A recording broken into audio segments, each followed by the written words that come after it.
Assalamualaikum Assalamualaikum warahmatullahi warahmatullahi wabarakatuh. wabarakatuh.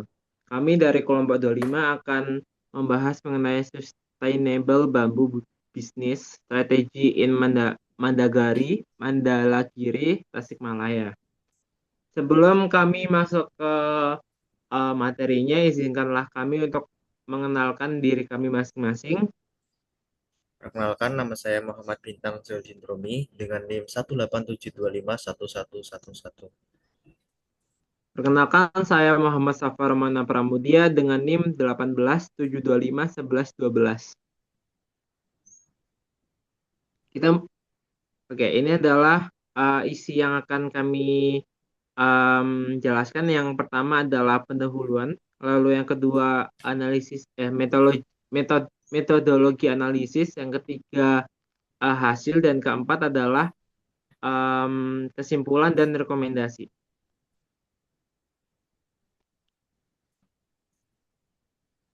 Yang oke, next. Mungkin untuk Kita bagian akan pertama, membahas. introduction akan dibahas oleh Muhammad Safa. Kepadanya dipersilakan. Oke, terima kasih. Kita akan bahas mengenai potensi bambu ya. Yang pertama adalah potensi global. Nah, secara makroekonomi, industri bambu telah bertransformasi menjadi sektor yang bernilai tinggi dengan prospek pertumbuhan yang menjanjikan. Yang pertama adalah valuasi dan pertumbuhan pasar. Data menunjukkan bahwa ukuran pasar bambu global pada tahun 2020 telah mencapai valuasi sebesar 53,28 miliar USD. Angka ini diproyeksi terus mengalami pertumbuhan positif dengan compound annual growth rate atau CAGR sebesar 5,7% pada periode 2022 hingga 2028. Bahkan estimasi untuk tahun 2024 itu prediksinya mencapai 67,13 miliar USD. Lalu yang kedua pendorong utamanya yaitu pertumbuhan uh, didorong oleh pergeseran paradigma konsumen global yang semakin memprioritaskan keberlanjutan lingkungan atau environment sustainable. Nah, bambu ini dipandang sebagai material masa depan yang mampu menggantikan kayu keras dan bahan sintetis sejalan dengan tren green economy global. Lalu yang kedua, potensi nasional. Dalam konteks nasional, Indonesia memegang posisi strategis sebagai negara pemilik sumber daya utama dalam rantai pasok global bambu. Yang pertama, keunggulan komparatifnya, um, Indonesia itu mempunyai kekayaan biodiversitas bambu yang melimpah dengan nilai ekonomi yang tinggi. Lalu daya saing internasionalnya dinilai memiliki daya saing yang kuat untuk menembus pasar ekspor asalkan didukung oleh industrialisasi dan standarisasi produk yang memadai. Lalu kita bahas mengenai potensi lokal. Pada tingkat mikro, Desa Mandalagiri itu mempresentasikan ekonomi industri yang telah terbentuk secara organik dan menjadi tulang punggung ekonomi nasional.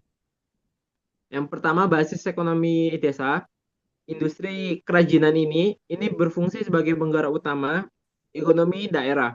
Berdasarkan data 2020, sektor ini menyerap tenaga kerja hingga 3.892 penduduk dewasa, itu sekitar 70% dari populasi desa yang terlibat aktif dalam kegiatan produksi.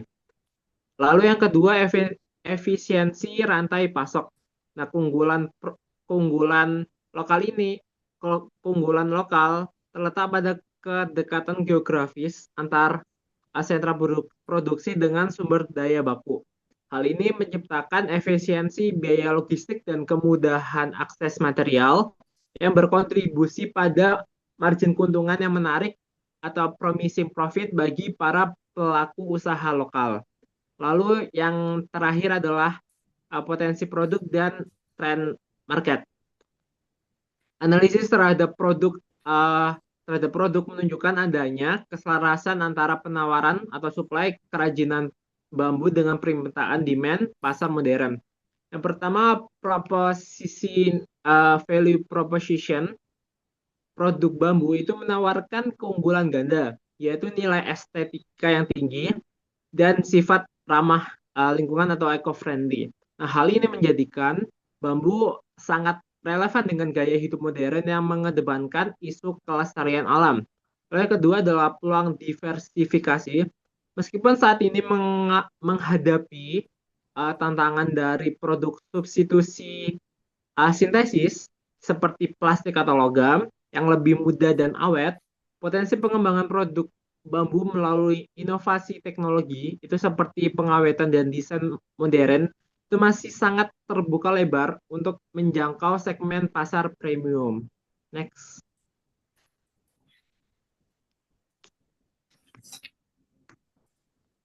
Lalu kita membahas mengenai masalah utama. Yang pertama adalah produk sintesis. Produk sintesis, maaf. Nah, tantangan eksternal paling signifikan yang mendisrupsi pangsa pasar kerajinan bambu adalah penetrasi produk berbahan sintesis, khususnya plastik dan logam, yang dipengaruhi oleh beberapa faktor. Yang pertama, disparitas durabilitas dan harga. Produk sintesis itu menawarkan keunggulan komparatif berupa masa pakai yang jauh lebih panjang dan ketahanannya terhadap faktor lingkungan dengan biaya produksi yang lebih efisien. Hal ini menciptakan persepsi nilai yang lebih tinggi di mata konsumen massal dibandingkan produk bambu tradisional. Yang kedua adalah pergeseran preferensi konsumen. Nah, terjadi pergeseran pola konsumsi masyarakat modern yang cenderung memprioritaskan akses kepraktisan dan modernitas. Nah, produk sintesis itu seringkali dianggap lebih kompatibel dengan gaya hidup modern yang serba cepat dan minim perawatan sehingga menggerus relevansi produk bambu di pasar konvensional. Lalu yang kedua adalah keterbatasan standarisasi dari kualitas produk.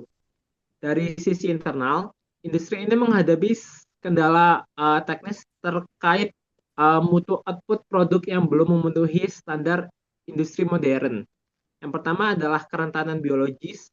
Secara alami, material bambu itu memiliki kerentanan tinggi terhadap degradasi biologis, seperti serangan jamur, serta insekta. Nah, tanpa intervensi teknologi pengawetan yang memadai, produk bambu ini hanya memiliki siklus hidup yang relatif singkat, sekitar 1 hingga 3 tahun.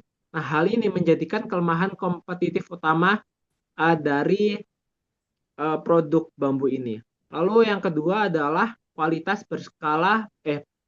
yang masih berskala lokal. Nah, proses produksi yang masih didominasi oleh metode manual mengakibatkan variabilitas kualitas produk. Jadi tidak terstandarisasi. Nah, ini menyebabkan produk yang dihasilkan sulit menembus pasar global yang menuntut presisi, konsistensi, serta jaminan mutu. Lalu kita masuk ke krisis regenerasi sumber daya manusia. Keberlangsungan jangka panjang industri bambu ini terancam oleh faktor demografi dan sosiologis, yaitu stagnasi regenerasi pengrajin muda. Yang pertama adalah fenomena brand drain lokal, dan terdapat kecenderungan kuat di kalangan generasi muda atau sekarang yaitu generasi Z dan milenial di pedesaan untuk melakukan urbanisasi atau beralih ke sektor industri formal di perkotaan yang dianggap lebih menjanjikan. Profesi pengrajin bambu itu masih sering kali dipersepsikan sebagai pekerjaan dengan prestis rendah dan prospek ekonomi yang kurang menjanjikan dibandingkan pekerjaan sektor formal. Lalu yang kedua adalah terputusnya transfer pengetahuan. Dengan minimnya partisipasi angkatan kerja muda, bertambah pada terhambatnya proses transfer keahlian atau transfer of knowledge dan teknik anyaman dari generasi sebelumnya. Kondisi ini tidak hanya mengancam kapasitas produksi di generasi tua, di produksi di masa depan, tapi juga menghambat inovasi desain yang biasanya didorong oleh kreativitas generasi muda. Next. Lalu kita masuk ke stagnasi pemasaran konvensional. Nah, salah satu kelemahan mendasar yang menghambat eskalasi bisnis kerajinan bambu yaitu ketergantungan yang berlebihan pada model pemasaran tradisional. Nah, fenomena ini mencerminkan ketertinggalan dalam adaptasi teknologi di era ekonomi digital. Yang pertama adalah rendahnya adopsi teknologi informasi. Pemasaran produk itu masih dilakukan tanpa memanfaatkan teknologi informasi secara optimal. Pelaku usaha itu belum mengintegrasikan platform digital atau e-commerce sebagai kanal distribusi utama. Nah, akibatnya jangkauan pasar menjadi sangat terbatas secara geografis dan hanya bergantung pada interaksi tatap muka. Lalu yang kedua adalah keterbatasan akses pasar pasar global. Nah, model ini menciptakan asimetris informasi. Potensi produk yang memiliki value proposition tinggi gagal dikomunikasikan dengan segmen pasar global yang sebenarnya memiliki permintaan yang tinggi.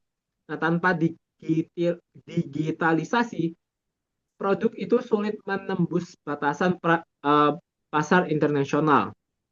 Lalu yang ketiga adalah ketergantungan pada intermediari atau tengkulak yang biasanya membeli dalam jumlah yang banyak lalu dijual ke perkotaan. Nah, pemasaran konvensional itu seringkali menempatkan pengrajin pada posisi tawar yang lemah di hadapan pengrajin perantara atau tengkulak. Nah, hal ini berdampak pada tergerusnya margin keuntungan produsen karena rantai distribusi yang panjang dan tidak efisien. Jadi tidak langsung dari produsen menuju ke konsumen, tapi ada pihak kedua yang menjadi perantara.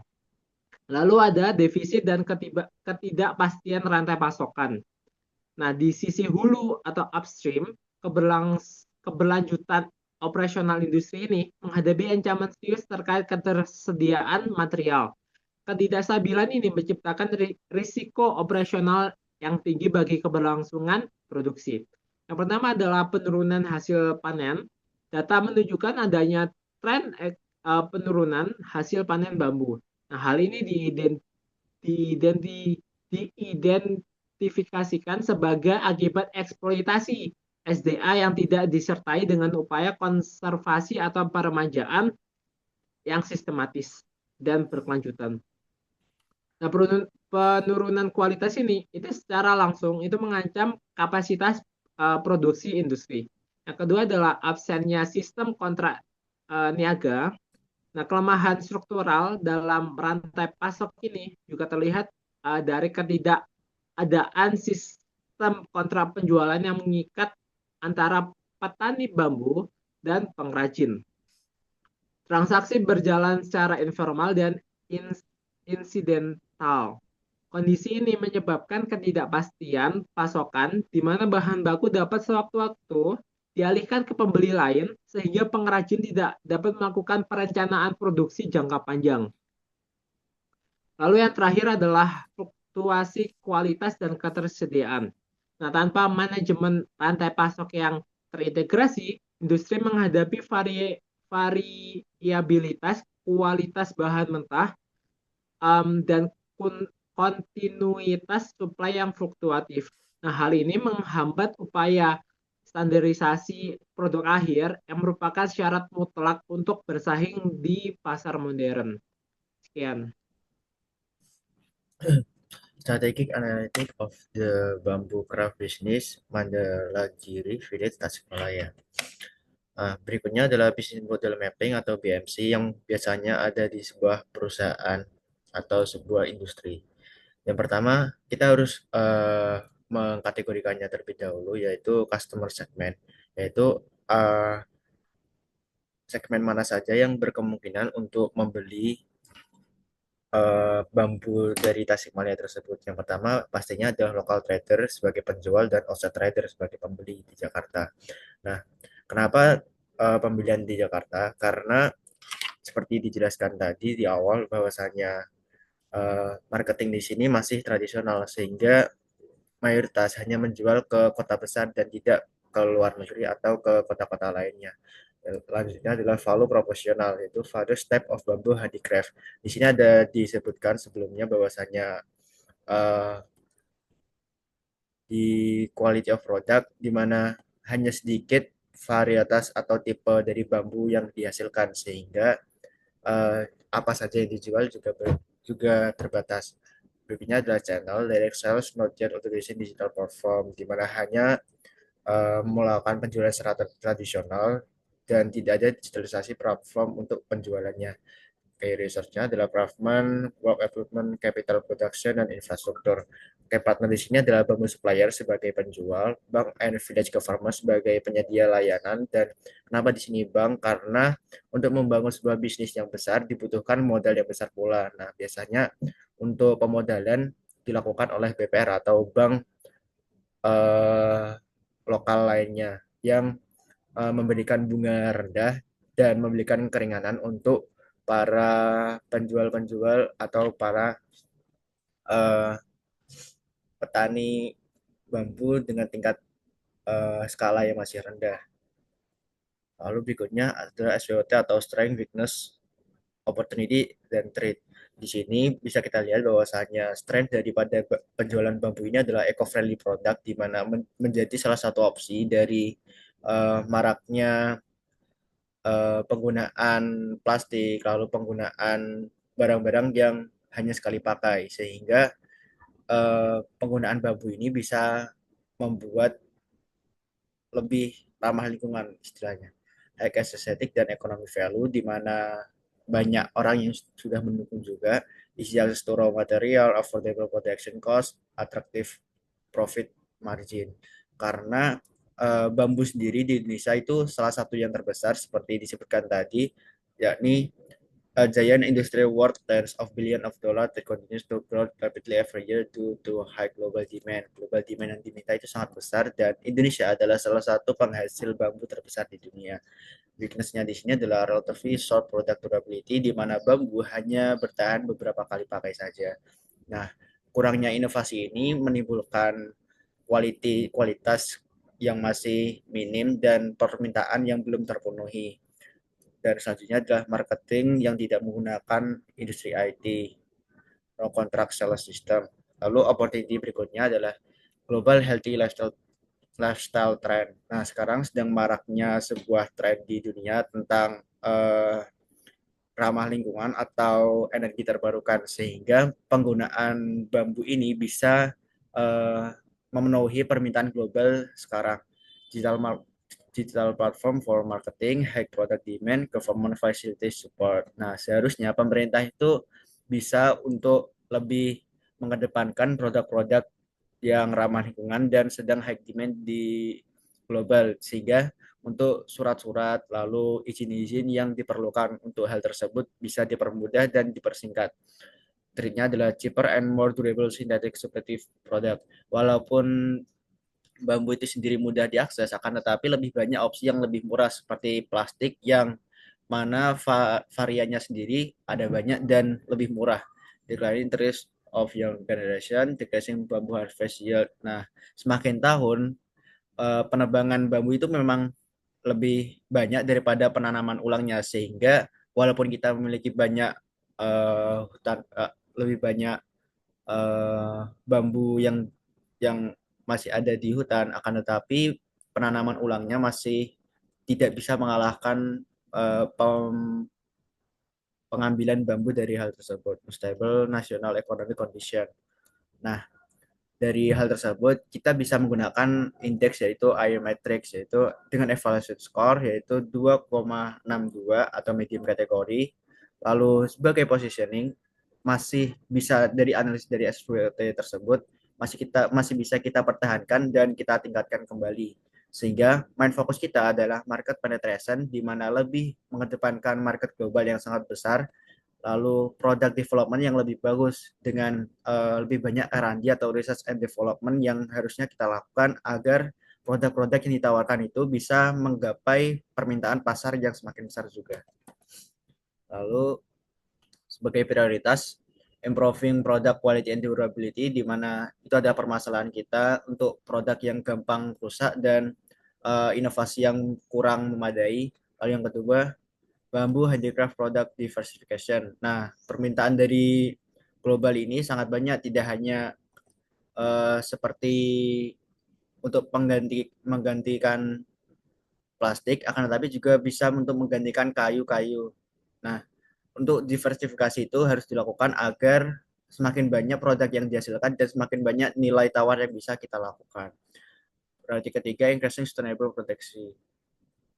Next. Nah, dari hal tersebut bisa saya simpulkan bahwasanya prioritas utama untuk meningkatkan uh, industri bambu yang ada di Indonesia, terutama di Mandagiri Village Tasikmalaya, adalah quality and durability, product diversification, dan sustainability product. Nah, sebagai main fokusnya, uh, memperbaiki produk itu lebih penting daripada marketing itu sendiri, karena permintaan yang ada di global itu sudah sangat besar sehingga marketing bisa dinomorduakan, dan R&D atau research and development dari produk itu sendiri harus dimaksimalkan agar produk yang diminta itu sesuai dengan apa yang diminta oleh market global hal tersebut. Terima kasih.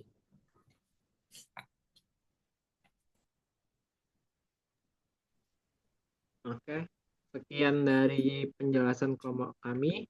Mohon maaf jika ada salah kata dan perbuatan yang tidak menyenangkan. Wassalamualaikum warahmatullahi Warahmatullahi wabarakatuh. wabarakatuh.